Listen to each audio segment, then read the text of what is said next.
ये हमारे शहर को चुना, अपने आप में ये एक बहुत बड़ा गौरव था जो हमें मिला। 2 दिन से 1.5 दिन 2 दिन हुआ, हम लोग जब इंदौर में लता जी को खोजने निकलते हैं तो ऐसा लगता है कि कण कण से जो है लता जी के स्वर फूट रहे हैं, प्रकट हो रहे हैं। और हम अखबार के नाते, शहरवासी के नाते जब ढूंढने निकले तो ऐसा लगता था कि यार यहाँ ये वो गली थी, यहाँ से गुजरती थी, ये वो मोहल्ला था जहाँ वो खड़ी रहती थी, ये वो जगह है जहाँ उनकी मौसी रहती है, ये वो जगह है जहाँ वो घूमना पसंद करती थी। तो आज ऐसा महसूस होता है कि जिस स्वर साधिका ने पूरी दुनिया को अपने स्वरों से, अपने व्यवहार से, अपने व्यक्तित्व से, अपने कर्तृत्व से इस हद तक चमत्कृत किया, हम सब दुख की इन घड़ियों में भी एक महान गौरव अनुभव करते हैं। आज वही बात फिर याद आती है कि दुख तो है, लेकिन तब लगता है कि यार कलाकार की कभी मृत्यु नहीं होती, कलाकार कभी मरते नहीं, वे अपने कर्मों से, अपने कार्यों से सदैव हम सब लोगों के बीच जीवित रहते हैं। इसलिए आज जब हमने ये पोस्टर भी बनवाया, लता जी की ये तस्वीर बनवाई, तो उसमें उनकी जन्म तिथि तो लिखी, लेकिन अगली जगह जहाँ आमतौर पर लोग निधन का दिन लिखते हैं, हमने वहाँ यह लिखने की कोशिश की कि वे सदैव हमारे साथ हैं। तो हम स्थूल शरीर, सूक्ष्म शरीर के सिद्धांतों को समझते हैं, महसूस करते हैं, तो हम जानते हैं कि लता जी हमसे कभी दूर नहीं हो सकती, वह सदैव हम सब लोगों के बीच में रहेंगी। पर आज का दिन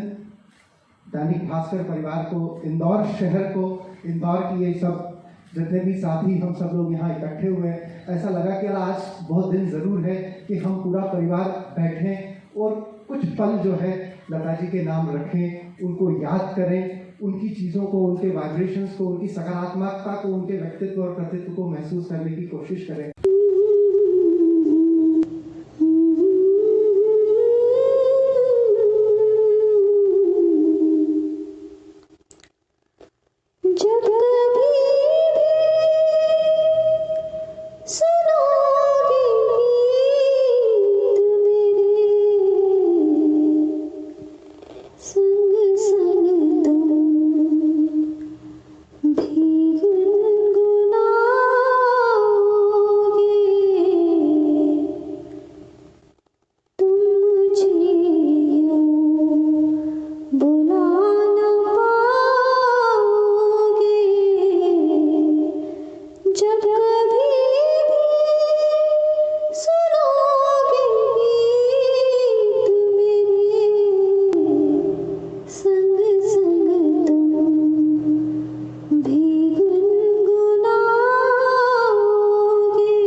नेताजी भूलने वाली चीज ही नहीं है जी।